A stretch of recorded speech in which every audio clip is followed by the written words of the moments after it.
چه خوش باشد نوای ذکر قرآن، کلام دلنشین رب رحمان. ز دلها می زداید جهل و ظلمت، نمایان می کند احوال جنت، نمایان می کند احوال جنت.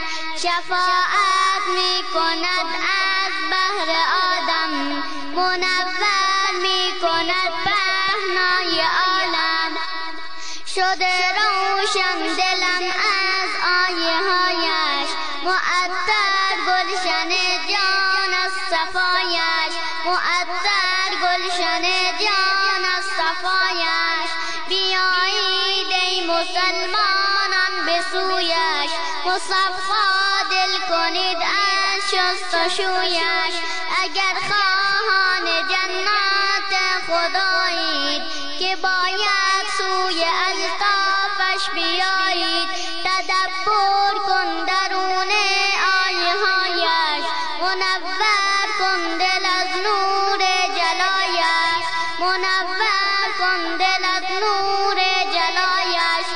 رساند عمر دشمن را به پایان، ضیای روشن پیغام قرآن. چراغی در دل شب‌های تار است، برای هر مسلمان افتخار است، برای هر مسلمان افتخار است.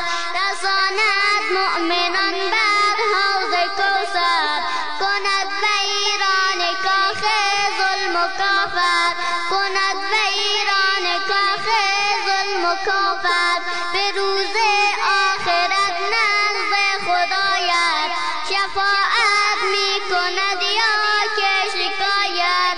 بیا قرآن بخوان تو ای مسلمان، که باشد نور قرآن نور ایمان.